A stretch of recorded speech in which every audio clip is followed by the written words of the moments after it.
중장기적으로 내가 공급을 통해서 시장을 안정화시키는 것은 하겠으나 인위적으로 단기 집값을 잡기 위해서 뭐 세금 때리고 뭐 규제 때리고 이런 것들은 결국 부작용을 일으키기 때문에 하지 않는 것이 좋다라는 그런 스탠스를 다시 한번 확인시켜줬고, 그것이 저는 맞는 방향이라고 생각을 합니다.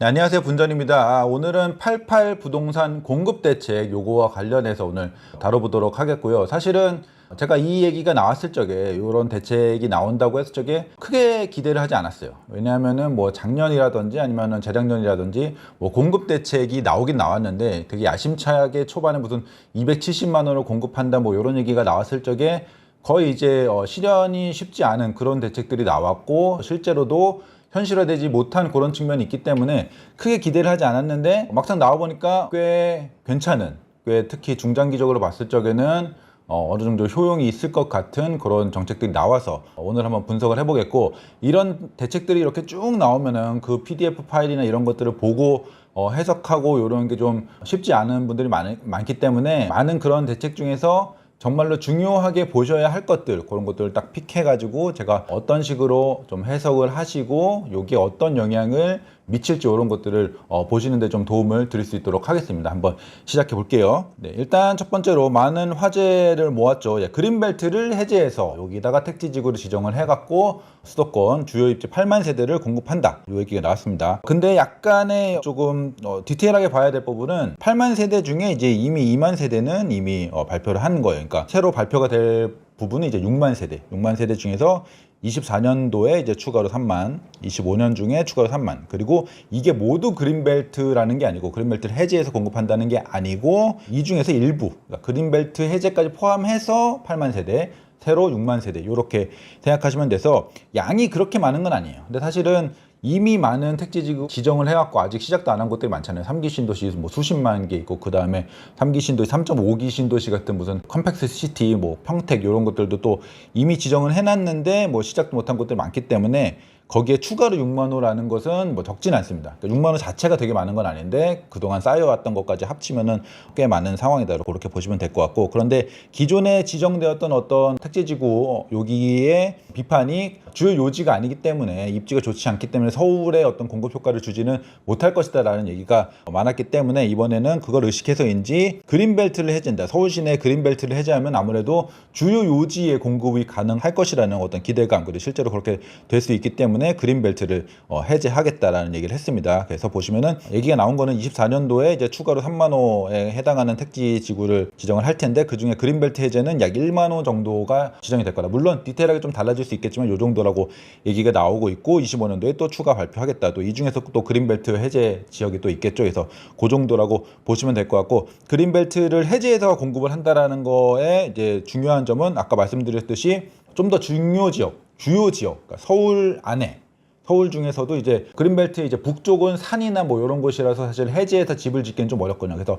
남쪽, 특히 동남 쪽에 또 많아요. 그래서 그런 쪽에 그린벨트를 해제해서 집을 지으면은 아무래도 서울의 좀 주요 요지에 가까운 그런 공급이 될 수 있기 때문에 좀 더 공급적인 영향을, 효과를 줄 수 있을 것이다라는 그런 부분이 한 가지 있고, 또 하나는 그린벨트를 지정해서 해제라면은 일반 택지지구, 일반 어떤 땅을 지정을 해갖고 택지지구로 만들어서 집을 짓는 것보다 조금 더 빠른 공급이 가능합니다. 물론 그렇다고 해도 그린벨트를 뭐 지정을 해서 해제를 하는데 여러 가지 행정적인 절차도 있고 여러 가지 뭐 단계들이 많기 때문에 굉장히 빠르게 공급할 수 있는 건 아니지만, 그래도 3기 신도시 때라든지 뭐 이런 다른 택지지구를 지정하는 것보다 조금은 더 빠른 공급, 왜냐면은 보상도 좀 줄 수 있고, 그 다음에 뭐 지정물 뭐 이런 해제 이런 것들도 관련해서 조금 더 빨리 진행할 수 있기 때문에 조금은 더 빠른 공급이 가능합니다. 뭐 예를 들면은 그 2기 신도시는 노무현 정부 때 지정을 해가지고 공급을 했는데, 이명박 정부 초기 때 그 지정한 그린벨트 해제해서 주택 공급을 한 게 오히려 더 빨리 지어졌거든요. 세곡동, 내곡동 요때. 그러니까 그린벨트 쪽이 조금 더 빠른 공급이 가능하다. 그렇다면은 지금 우리가 필요한 그런 공급에 있어서는 그린벨트를 해제해서 공급하는 게 좀 더 효율적이지 않나, 이런 아마 접근해서 이렇게 진행을 한 것 같습니다. 물론 환경적인 부분이나 뭐 미래 세대의 뭐 녹지를 공급하는 이런 부분에서 비판은 있지만 아무튼 할 것 같습니다. 실제로 실행이 될 것 같아요. 그 다음은 이제 기존 택지 이용 계획을 변경해서 2만 호를 추가로 공급한다고 합니다. 이거는 제가 뭐 3%나 언더스탠딩 뭐 이런 방송에 나가서 얘기를 한 적이 있어요. 3기 신도시의 용적률을 높인다든지 이미 지정된 택지에 어떤 토지 이용 어떤 계획을 변경을 해서 추가 공급을 하면은 굉장히 빠르게 공급이 가능하다. 추가 공급이. 그래서 그거를 뭐 제 얘기를 들은 건 아니겠지만 같은 생각으로 아무래도 공공택지 이용의 효율화, 그러니까 뭐 용적률 높인다든지 아니면은 주택이 아닌 어떤 땅을 좀 더 주택으로 많이 만든다든지 이런 식으로 해갖고 2만 호를 추가 공급합니다. 2만 호가 그렇게 적은 물량은 아니기 때문에 수년 후에 뭐 5, 6년 안에 공급이 될 수 있는 그런 택지에 2만 호를 추가로 공급을 해서 아무래도 공급을 좀 더 효율적으로 하겠다. 그래서 요거는 둘 다 괜찮은 방법이라고 생각해요. 공급 측면에서는 물론 저도 그린벨트를 해지하는 것에 대해서는 굉장히 다양한 고려를 해야 된다고 생각하지만 어쨌든 부동산 공급, 아파트 공급 입장에서는 효율적인 또 괜찮은 정책이 나왔다. 이렇게 보시면 될 것 같습니다. 그리고 그린벨트의 디테일하게 어디가 해제될지는 이제 11월에 발표한다고 그거 한번 보시면 좋을 것 같습니다. 네, 두 번째는 이제 용적률 1.1배 정비사업 규제 완화와 관련된 부분입니다. 그러니까 재개발 재건축을 통해서 주요 핵심지에 이제 공급을 더 늘리겠다. 그러니까 재개발 재건축을 하고 있는데 여기에 더 많은 집을 짓게 유도해서 공급을 늘리겠다라는 어떤 차원입니다. 근데 여기 보시면은 이제 용적률과 관련된 부분도 있지만 기본적으로 속도를 좀 빠르게 해주겠다라는 정책들이 굉장히 많아요. 굉장히 정책들이 디테일하고 정말 실무적으로 잘 어떤 고민과 어떤 노력이 보이기 때문에 저는 높게 평가하고 싶은데 일단 하나하나 살펴보시면은 일단 절차 간소화 이것도 굉장히 중요하거든요. 그러니까 이걸로 인해서 엄청나게 재개발 재건축 빨리 될 거라고까지는 생각을 하진 않는데 그래도 예를 들면은 뭐 평균 6개월 단축한다라고 하면 전체적인 공급에 있어서는 그래도 꽤 괜찮은 어떤 효과가 있을 수는 있거든요. 그러니까 드라마틱한 효과는 아니겠지만 효과는 무조건 있는 정책들이에요. 되기만 하면은 예를 들면은 이런 기본계획 수립하고 정비구역 지정 이러니까 두 번 해야 될 일을 통합해서 하는 것들. 그리고 여기 뭐 사업 시행인가와 관리 처분인가 요거를 사실은 합쳐서 할 수 있거든요. 그러니까 소규모 재건축이나 가로주택 정비 사업 같이 규모가 작은 정비 사업은 지금도 두 개를 합쳐서 하고 있어요. 그래서 요거를 두 개로 합쳐서 하는 것만으로도 사실은 저는 잘만 하면은 뭐 6개월에서 1년 사이 정도의 어떤 기간 단축이 있을 수 있다.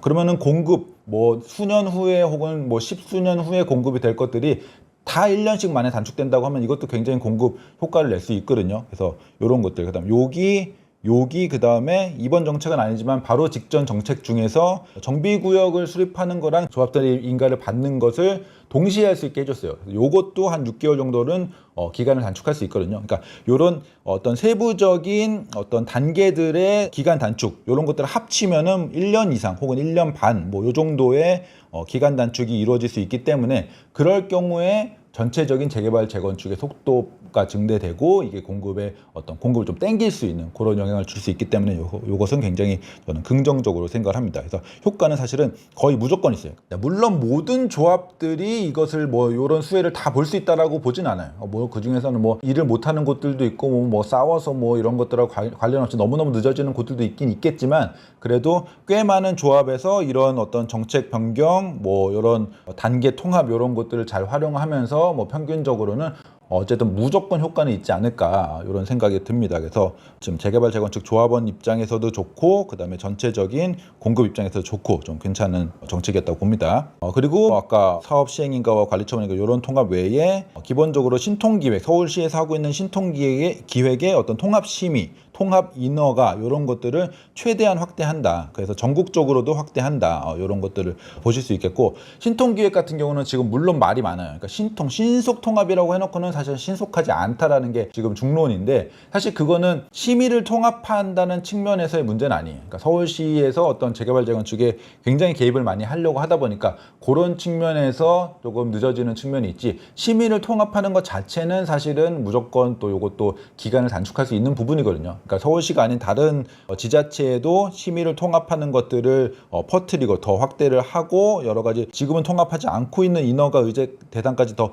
확대해갖고 통합 어떤 인허가를 낸다라고 하면은 분명히 이것도 일부 어떤 기간 단축 그다음에 공급을 좀 땡길 수 있는 그런 영향을 충분히 받을 수 있다라고 생각을 합니다. 그다음에 뭐 이런 것들 뭐 대출 보증 요 허가하고 협의 진행하는 거를 좀 땡겨서 할 수 있겠다. 그러니까 이런 자잘한 것들 하나하나 보면 좀 자잘해 보이지만 요거를 다 합치고 나면은 거의 1, 2년 정도의 정도의 어떤 단계 축소가 충분히 가능할 것이라고 생각을 합니다. 그래서 좋게 보고 있고, 네, 그리고 뭐 이런 단계의 단축을 하는 얘기들을 이렇게 말씀을 드리면은 그게 문제가 아니고 재개발 재건축은 어차피 지들끼리 싸우고 지지고 볶다가 이렇게 늦어지고 이런 것들이 많기 때문에 단계를 축소해봤자 별 소용이 없어라고 말씀하실 수도 있죠. 그것도 맞는 부분이지만 여기 정책을 보면은 또 그런 부분까지 좀 염두에 두고 어떤 정책을 내세운 것들이 있더라고요. 그래서 되게 요거는 진짜 실무적으로 고민을 많이 했구나라는 생각이 드는 그런 부분이었어요. 그래서 뭐 예를 들면은 임원 해임 총회 시에 지자체에 신고하도록 한다. 보시면은 이것은 뭐 재개발 재건축 하다 보면은 이제 양면성이 있는데 조합이 문제인 경우도 있고 괜히 태클을 거는 비대위가 문제일 수도 있는데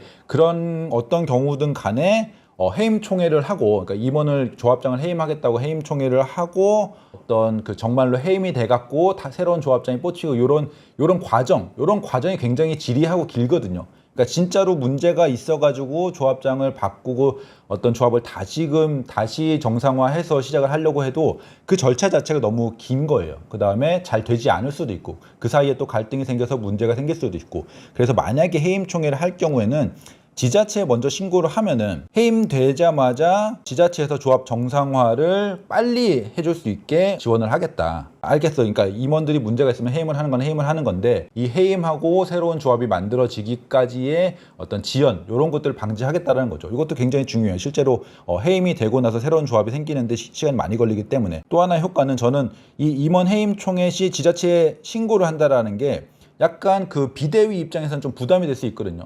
최근에 보면은 비대위가 굉장히 뭔가 거의 사기성으로 서류를 위조해가지고 해임 동의를 높여가지고 정말 억지로 조합을 망치는 그런 케이스들도 분명히 있었거든요. 그러니까 그런 어떤 불법적인 것을 동원해가지고 조합을 뒤집으려고 하는 경우에 앞으로는 지자체에 무조건 신고를 해야 되기 때문에 그런 경우에 좀 더 부담을 가질 수 있죠. 정말로 합리적이고 어떤 꺼리낌 없이 조합을 정말로 뒤집어가지고 새로운 조합을 만들어야겠다라고 하면은 지자체에 신고하고 해임하고 조합 정상화를 하면 되는데 그런 것 없이 좀 억지스럽게 이권 다툼으로 인해서 뭐 서류도 위조하고 이런 경우에는 지자체에 신고를 해야 된다고 하면 아무래도 조금 망설여지는 게 있을 수 있죠. 그래서 여러 가지 그런 효과까지 있을 것 같습니다. 그러니까 해임을 해가지고 정상화시키는 어떤 기간을 좀 당길 수도 있고, 그 다음에 함부로 해임 총회를 열 수 없는, 그러니까 약간 어떤 위조라든지 그런 불법적인 행위가 있을 경우에는 그런 함부로 해임 총회를 열어가지고 조합을 없는 것을 시도하기에 조금 꺼려지게 만드는 그런 효과까지 있지 않을까 해서 이것은 좀 갈등을 줄이거나 혹은 갈등이 생겼을 적에 그 시간 소요를 줄일 수 있는 그런 긍정적인 부분이 좀 있고, 또 하나는 최근 1, 2년간 굉장히 문제가 되는 공사비 문제를 이 공사비 문제에 있어서 증액 요청이 발생하면은 이것도 이제 지자체에 제출하라.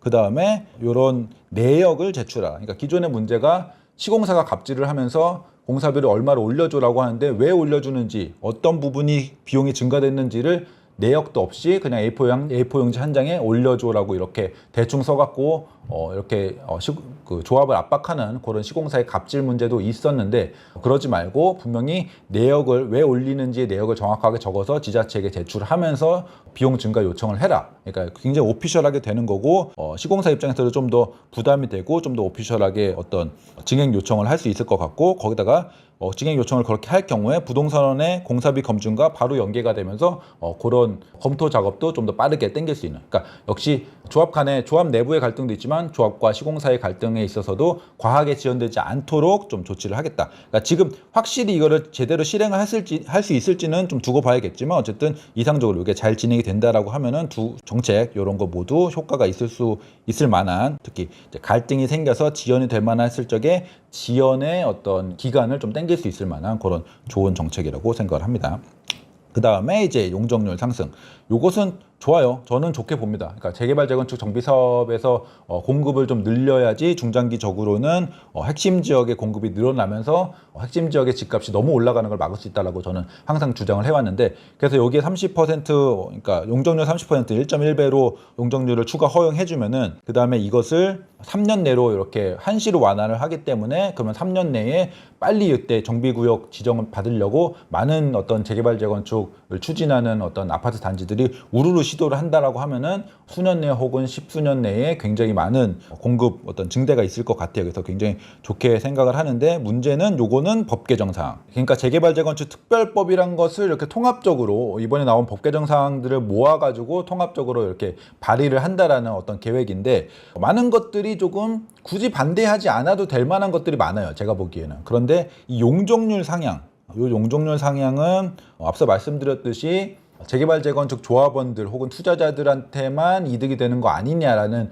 반발이 있을 수도 있기 때문에, 이것은 국회에서 정말 통과가 가능할지를 좀 체크해보고 좀 팔로우 해볼 필요가 있습니다. 그래서 이거 같은 경우에는 실제로 재개발 재건축의 사업성을 높여주고, 그래서 재개발 재건축이 더 활성화될 수 있도록 하고, 활성화되었을 경우에 더 많은 주택을 지을 수 있도록 해서 더 많은 공급을 더 빨리 할 수 있는 어떤 정책이긴 하지만, 이게 국회 통과가 될지는 좀 봐야 될 것 같다, 이렇게 말씀드릴 수 있겠고, 그리고 임대주택 관련해서 임대주택을 공급해야 되는 비율을 뭐 사업성 보정계수를 적용해서 차등으로, 그러니까 뭐 노원구에서 임대주택 짓는 거랑 강남구에서 임대주택 짓는 거랑 요거를 비율을 사업성에 따라서 조금 조정을 해주겠다, 이런 거 서울시에서 하고, 그다음에 임대주택 인수 가격도 좀 높여갖고 재개발 재건축 사업성을 좀 더 높여주겠다, 이런 것까지 해서 좀 세부적인 것까지 재개발 재건축의 사업성을 올려주는 그런 정책을 내세우고 있습니다. 그래서 이런 것들을 보면은 전반적으로 어쨌든 사업성을 올려주고 속도를 빨리 해주고, 그러니까 재개발 재건축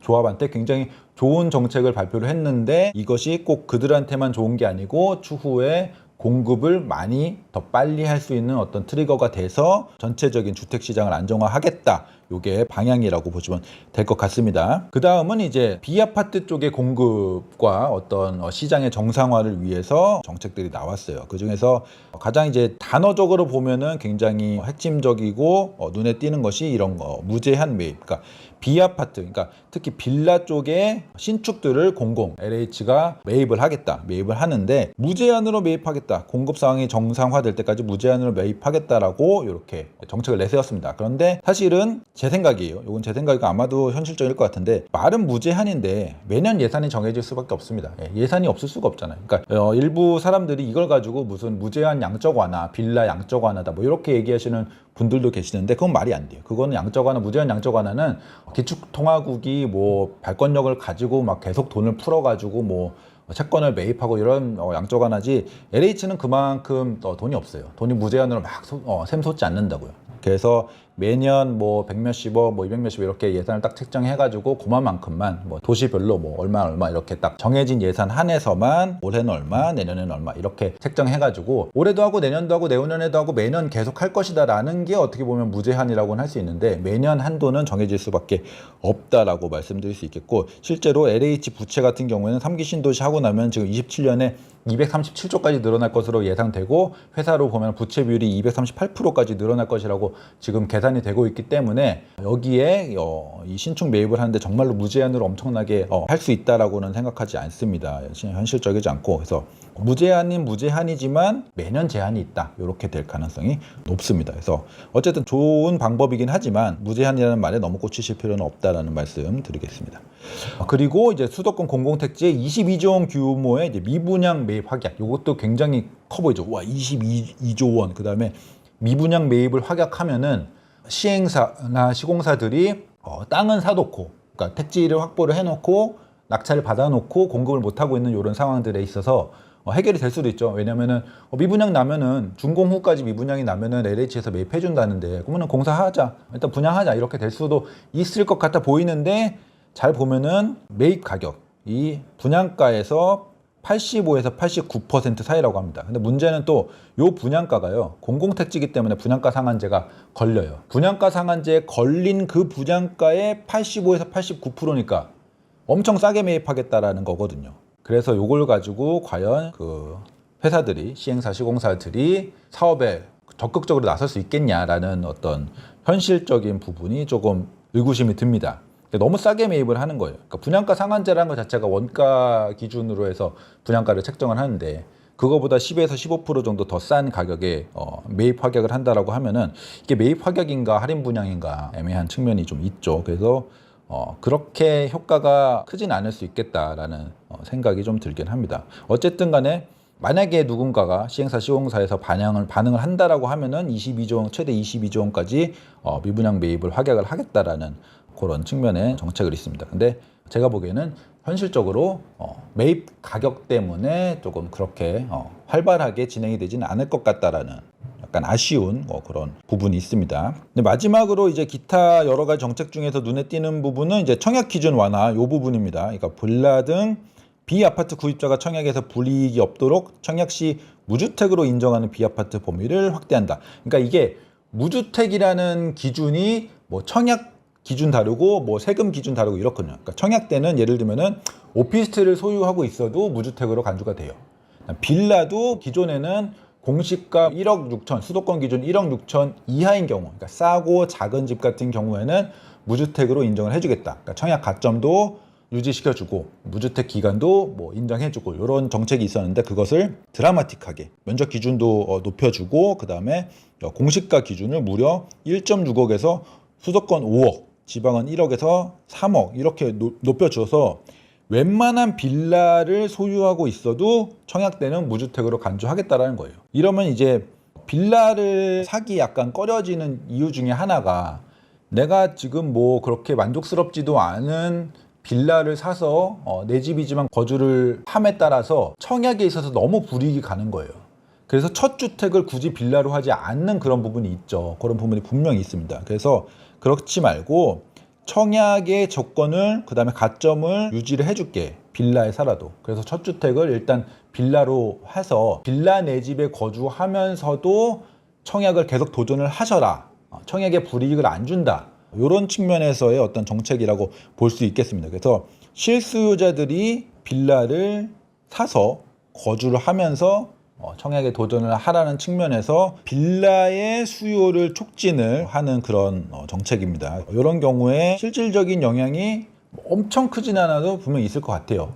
그리고 빌라를 이런 경우에는 뭐 투자로 매입을 해둔 다음에 나는 아파트 전세 살고 청약을 계속 도전하고 이럴 수도 있거든요. 뭐 빌라 같은 경우에 안 오른다고는 하지만 뭐 여러 가지 성격에 따라서 오르는 빌라가 있을 수도 있으니까 빌라를 약간 집값 상승의 리스크를 조금이라도 해지하는 차원에서 빌라 하나 소유해두고 나는 아파트 전세 살고 청약 도전하고 여러 가지 케이스를 종합적으로 생각을 해보면서 대응할 수 있거든요. 그래서 요거 같은 경우에는 특히 무주택자 분들, 그다음에 신혼부부들 뭐 이런 여러 가지 케이스에 따라서 굉장히 잘 고민해 보실 필요가 있다.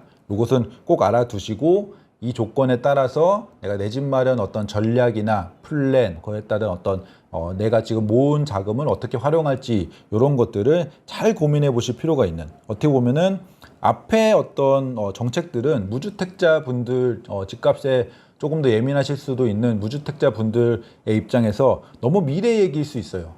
뭐 나중에 공급이 많이 된대, 나중에 언젠가 집값이 잡힐 수도 있대, 미래 얘기일 수도 있지만 이 부분은 당장 내가 어떻게 대응을 해야 될지 무주택자 분들이 더 주목하고 분석하고 대응 계획을 세워야 하는 그런 부분입니다. 그래서 여기 요 청약 기준 완화 부분이 좀 그냥 지나치실 수도 있는 그런 부분인데 꼭 포커싱해서 잘 고민해 보시면 좋을 것 같습니다. 네, 그래서 여기까지 굉장히 긴 어떤 정책 중에서 이제 주요 정책, 정말 제가 요 부분이 정말 핵심이다라고 생각하는 그런 부분만 한번 정리드려 봤는데, 총평을 한번 드려보자면은 국토부 장관이 계속 언급한 그런 어떤 원칙, 중장기적 측면에서의 원칙, 이론, 이런 것들을 중요시한 굉장히 FM적인 정책 방향이었다, 이런 생각이 들고, 중장기적 공급에는 저는 효과가 분명히 있을 거라고 생각을 합니다. 엄청 드라마틱하게 이게 막 공급을 쏟아 부을 수 있는 그런 정책까지는 아니지만 효과 있는 정책들을 저는 내세웠다라고 봅니다.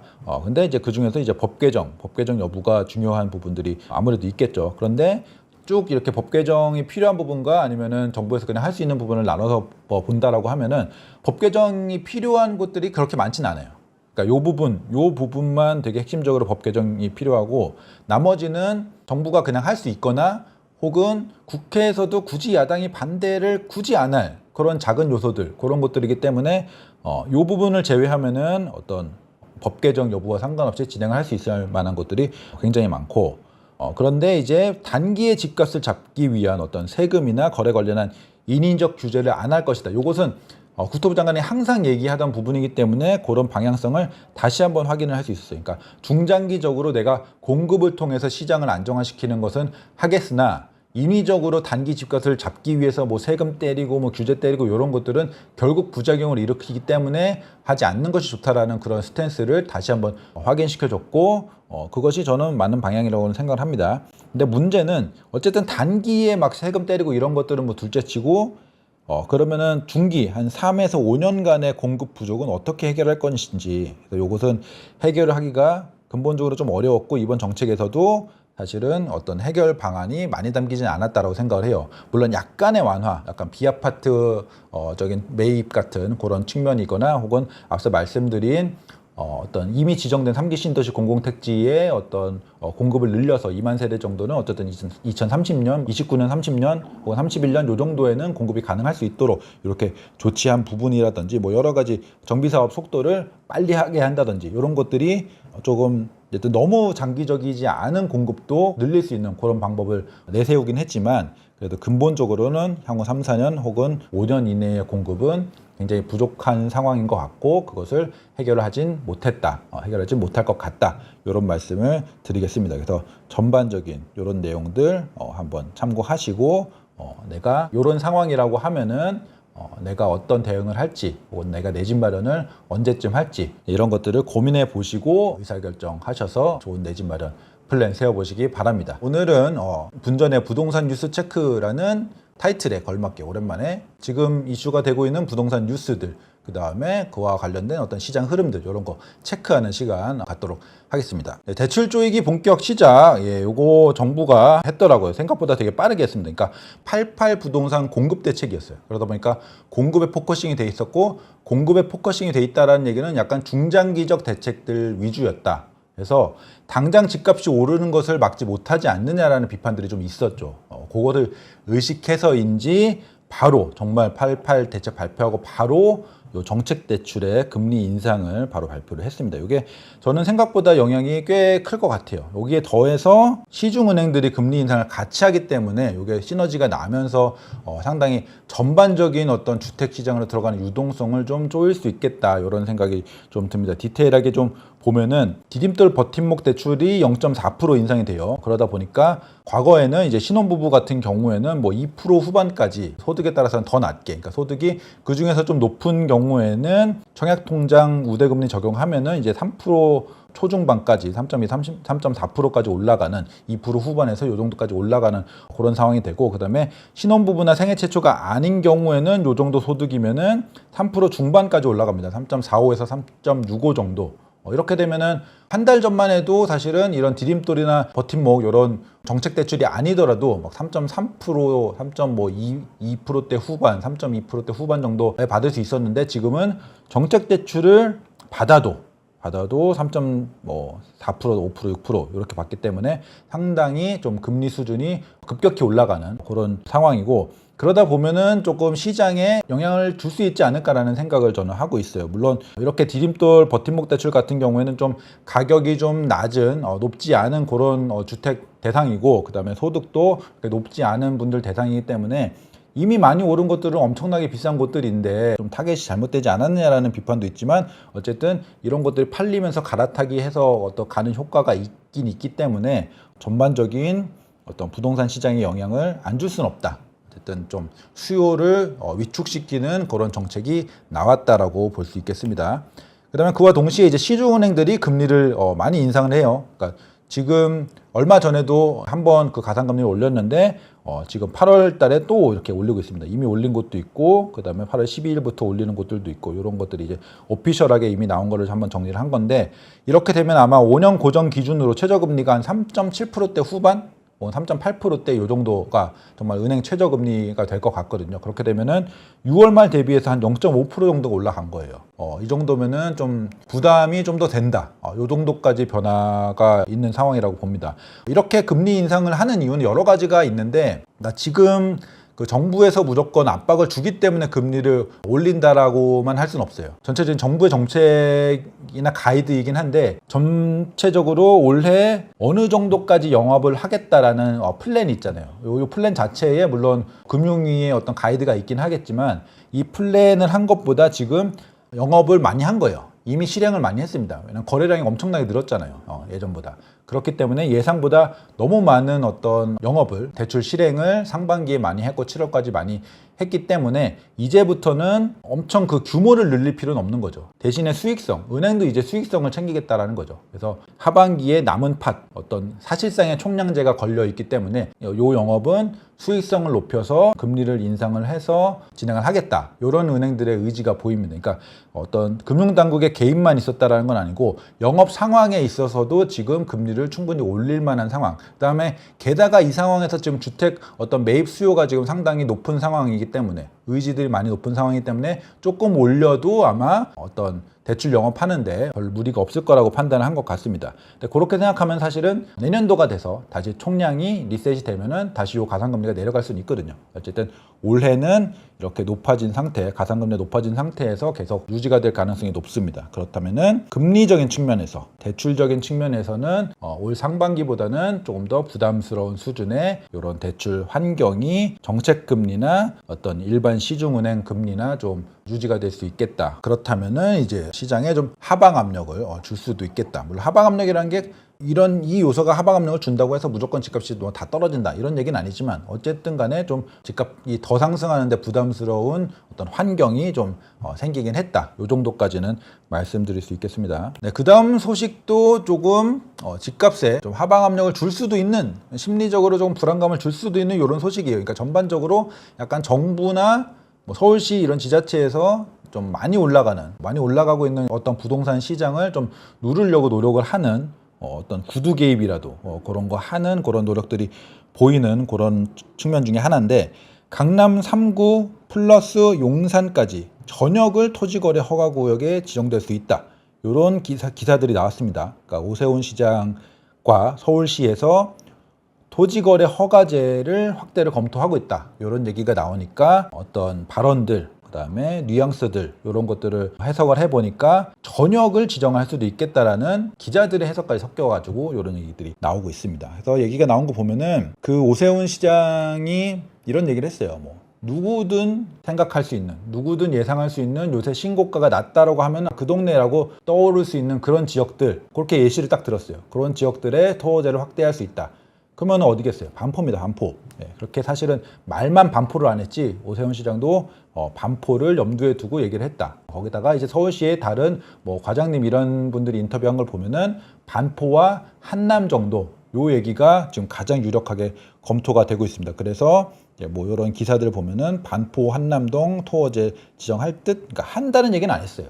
할 수도 있다. 계속 집값이 올라가면 이렇게 얘기를 해서 요 두 가지가 저는 타겟이라고 보는데, 근데 이제 좀 더 화제가 됐던 부분은 일부 언론에서 강남 3구와 용산 전역을 토지거래 허가제로 지정을 하는 것을 검토하는 것 같다. 이런 식으로 얘기를 했거든요. 그래서 이 전체 정말 전역을 토지거래 허가구역으로 지정을 하는 그런 의구심을 사람들이 많이 가졌어요. 근데 저는 이 기사들, 이렇게 나온 기사들을 좀 꼼꼼히 따져보니까 여기까지는 굉장히 심한 어떤 비약, 그러니까 뇌피셜 이런 게 강했다. 그러니까 기자분들이 스스로 이렇게 좀 확대 생산을 하는 그런 측면이 강했다라고 봅니다. 그러니까 어느 누구도 이 전체적인 어떤 전역에 대한 토지거래 허가구역을 지정하는 것을 검토했다라는 말을 비슷한 얘기도 한 적이 없어요. 제가 보기에는 진짜 비슷한 얘기도 한 적이 없고 직접적으로 언급한 거는 그 어느 누구도 얘기한 적이 없었고, 근데 이렇게 그 뉘앙스를 보고 확대 해석하기에도 저는 굉장히 무리가 있었다라고 생각을 하거든요. 그래서 이거는 조금 자극적인 어떤 기사 생산에 있어서 이렇게 나온 얘기가 아닌가라고 생각이 들고, 시장이나 서울시장이나 아니면은 어떤 실무자분들의 어떤 인터뷰나 코멘트들을 보면은 반포, 한남 혹은 플러스 알파 정도, 그리고 다른 지역들 이런 곳들의 토지거래 허가구역 지정을 검토하고 있다. 요 정도까지만 해석하면 되지. 이것은 요 전역을 지정을 하는 것은 사실은 기본적으로 쉽지도 않고 그런 얘기를 한 적도 없다. 이렇게 정리드려 볼 수 있겠습니다.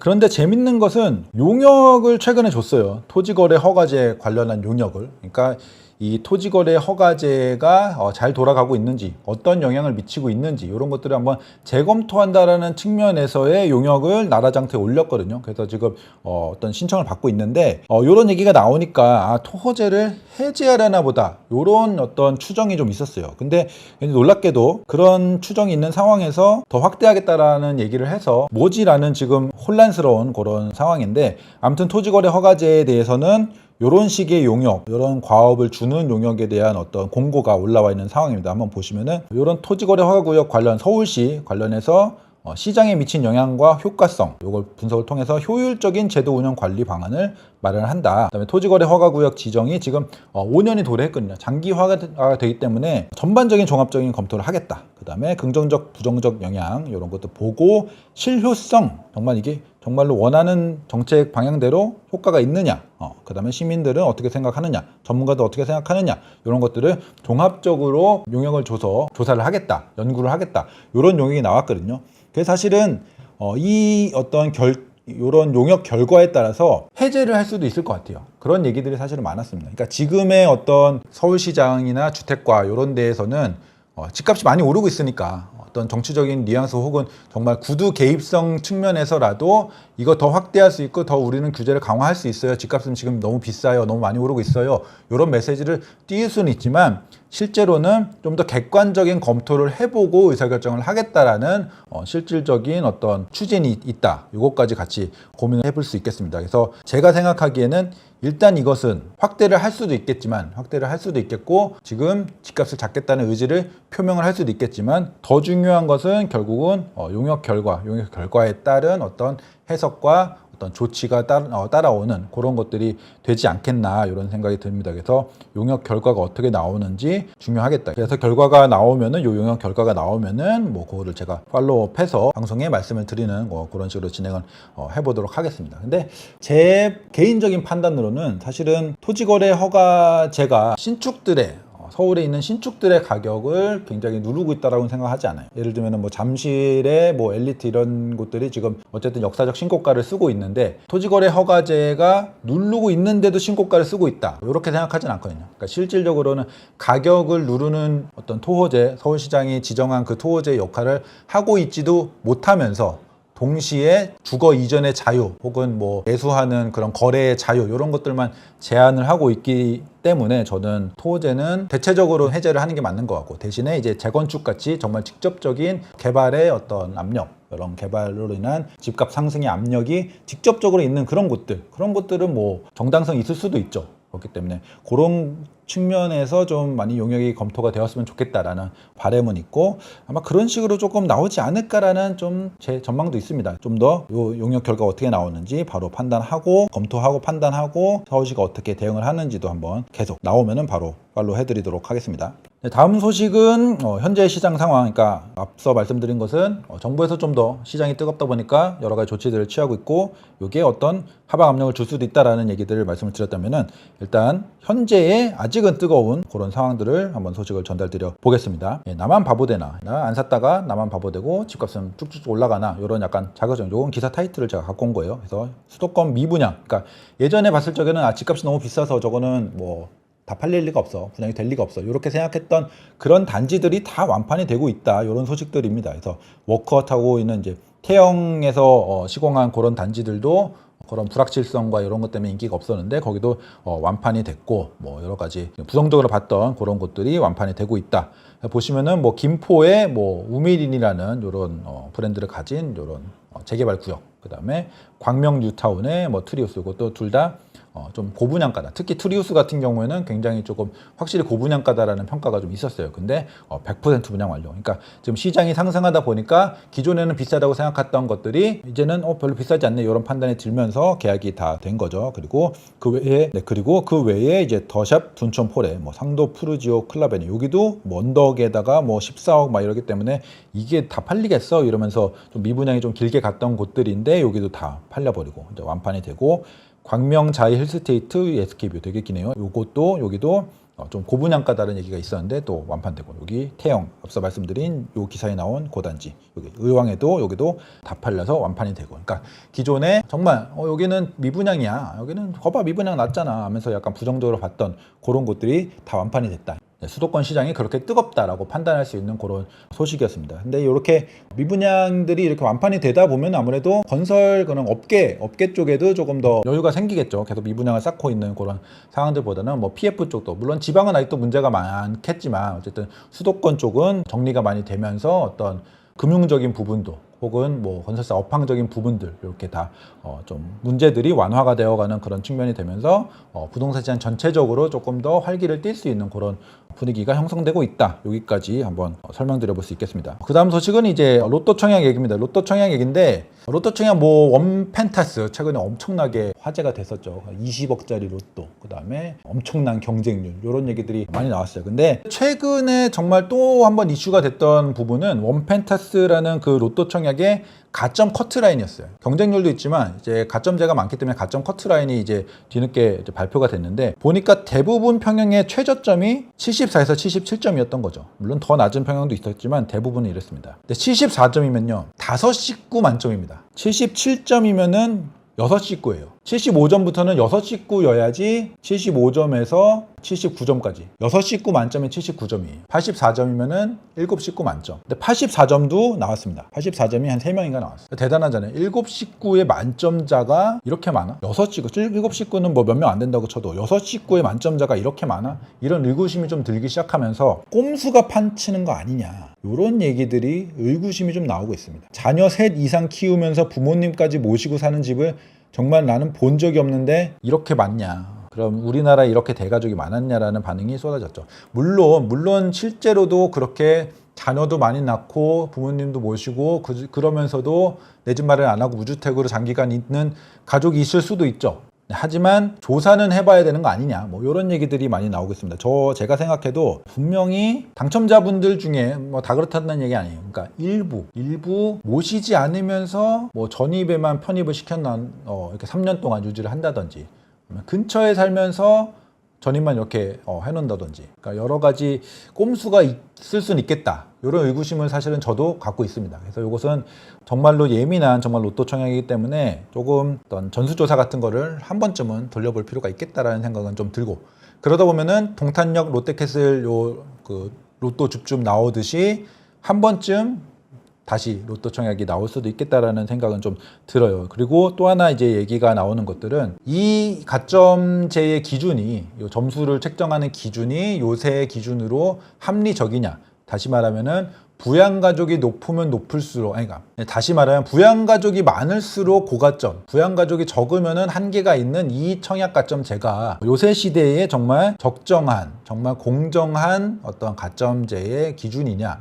이런 얘기들이 좀 많이 나오고 있습니다. 그래서 전반적으로 이 얘기들이 그냥 커뮤니티에서 나온 게 아니고 전문가들 사이에서도 좀 얘기가 되고, 이런 것들이 지금 생각보다 많은 얘기들이 나오고 있기 때문에 가점제의 기준이 조금 바뀔 수도 있겠다, 좀 손봐질 수도 있겠다, 이런 생각이 좀 들어요. 그러니까 지금은 어떤 가점제의 기준이 좀 손봐질 수도 있겠다, 이런 생각이 듭니다. 뭐 예를 들면은 지금 어쨌든 출산 문제니까 자녀 수는 그대로 어떤 장점, 어떤 메리트, 청약 메리트의 어떤 유지를 두겠지만, 부모님을 모시고 사는 것에 대해서는 약간 편법이 좀 더 쉽고, 자녀는 사실은 편법으로 이렇게 하기가 쉽진 않은데 부모님 같은 경우는 조금 편법이 많기 때문에 이런 것들은 조금 어떤 가점에 있어서 조금 조정이 올 수도 있겠다라는 생각은 좀 들고 있습니다. 제 생각도 있지만 저뿐이 아니고 많은 여론들, 전문가들의 의견이 여기서 그런 것들에 대해서 약간 변경이 되면은 그거에 대해서 또 역시 대응을 해야 되는 그런 측면이 있겠죠. 그래서 이런 내용들 지금 얘기가 많이 나오고 있다, 그 얘기 한번 전달드리고, 그 다음에 마지막으로 이제 전국 거래량 얘기 말씀드리겠습니다. 제가 뭐 맛동산에서도 그렇고 뭐 다른 뭐 언더스탠딩이나 3프로 방송 같은데 나와서 거래량 얘기를 되게 많이 했습니다. 거래량 얘기를 많이 했는데 대부분은 서울 거래량 얘기였어요. 서울이 거래량이 엄청나게 올라왔고, 특히 6월, 7월 같은 경우에는 뭐 2021년 이후, 2020년 하반기 이후 가장 많은 거래를 실제로 기록을 하고 있거든요. 굉장히 거래량이 터지면서 상승이 되고 있는 거다, 이런 설명을 드렸는데, 전국 거래량 얘기를 한번 이번에 드려보고 지방 얘기는 좀 더 자세히 좀 다음이나 좀 그 다음 방송에 좀 들어보는 걸로 해보도록 하겠습니다. 일단 기사 보시면은 거래 폭발. 예, 전국 4개월째 월 4만 건 이상 요 계약이 되고 있다라고 부동산 114에서 조사를 해서 이렇게 나왔습니다. 이렇게 보시면은 4만 건이라고 하는 거는 한 10달 만에 4만 건을 회복했다. 지난 3월에 이렇게 나와 있고 지금 4월, 5월, 6월 계속 4만 건 이상 될 것 같고 아마 7월에도 4만 건이 넘어갈 것 같아요. 그러니까 한동안 그러니까 좀 부동산 침체일 적에는 뭐 3만 건대 혹은 2만 건대까지 떨어졌던 어떤 전국 거래량이 지금 쭉 올라오면서 4만 건대 이상을 지금 3개월, 4개월 유지를 하고 이런 소식인데 제가 요 내용을 보고 좀 다른 식으로 좀 데이터를 좀 뽑아봤는데 서울이랑 경기도가 거래가 많이 되는 것은 이미 익히 많이 알고 있고 많이 얘기가 된 부분이니까 그러면은 이 4만 건 거래량 중에서 서울과 경기도를 제외하면은 어떤 흐름이 보일까 이런 생각을 가지고 여러분들께 전달드리기 위해서 데이터를 뽑아봤어요. 그래서 보니까 올해 1, 2월에 정말 서울과 경기도를 제외하면은 다 합쳐서 서울, 경기를 제외한 전국 모든 도시를 다 합쳐도 8,000건, 9,000건밖에 안 됐던 거래량이 지금 이거는 에스티메이션 제 추정인데 23,000건 정도까지 올라오고 있는 그러니까 비서울, 비경기도, 그러니까 지방 이런 곳들이 지금 시세가 굉장히 지지부진하고 혹은 거의 또 아직도 떨어지고 있는 곳들도 많기 때문에 이 부분들은 정말 침체가 계속 되나 이런 생각들을 많이 하시는데 의외로 거래는 어쨌든 꾸준히 올라오고 있다. 서울 같은 경우는 여기서 팍 튀기 때문에 이 정도 올라오는 것보다 훨씬 많이 튀거든요. 근데 지방이 그 정도는 아니지만 그래도 올라오고 있긴 하다. 특히 올해 바닥 그러니까 22년도 그 22년 말 23년 초 바닥이 아니고 올해 초 대비해서도 2배에서 거의 3배에 가까운 거래량이 지금 보이고 있다. 서울, 경기 제외하고 인천은 포함했어요. 인천은 약간 최근 흐름을 보면은 약간 수도권 핵심 지역보다는 조금 지방에 가까운 흐름을 보이고 있었기 때문에 인천까지 포함을 해서 비서울, 비경기인 경우에도 어쨌든 거래량이 치고 올라오고 있다. 이런 소식을 좀 전달을 드리면 좋을 것 같고 이러다 보면은 사실은 거래량이 이렇게 올라오다 보면은 수요가 올라가면서 매물들을 좀 소화시키고 언젠가는 어쨌든 시세도 같이 올라갈 수밖에 없거든요. 그래서 이 흐름은 굉장히 중요한 겁니다. 바닥보다 훨씬 높은 거래량을 기록하고 있고 3월, 4월보다도 더 높은 거래량 요 상승 추이를 타고 있다. 지방도 인천 포함한 지방도 이렇게 타고 있다라는 것은 지방이라고 양극화라서 계속 양극화가 진행되면서 계속 떨어지는 것만은 아니고 적어도 신축, 적어도 선호하는 지역, 그 지역에서 선호하는 지역, 그 지역에서 선호하는 아파트만큼은 이런 수요의 상승을 타고 올라갈 수도 있겠다.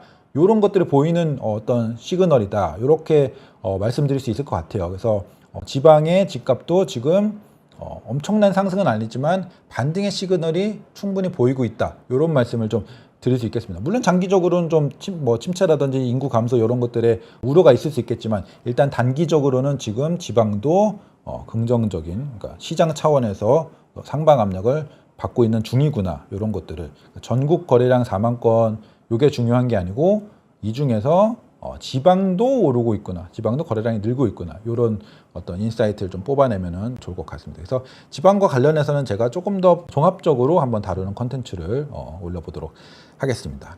네, 그래서 여기까지 여러 가지 소식들 한번 전달드려 봤는데 실제로 이런 흐름이 어떻게 가고 있는지도 한번 직접 또 한번 체크해 보시고 시장 흐름 판단하시고 의사결정할 거 있으면은 그런 것에 기반해서 의사결정 내가 좀 내 집 마련을 하고 싶은데 기다려 볼지 지방인 경우에는 지방 지금 거래량이 올라오고 있네 조금 더 빨리 움직여 볼까 이런 판단들 의사결정들 잘 하시면 좋을 것 같습니다. 네, 그럼 오늘 여기까지 하고 다음 컨텐츠에 더 좋은 내용으로 찾아뵙도록 하겠습니다. 감사합니다.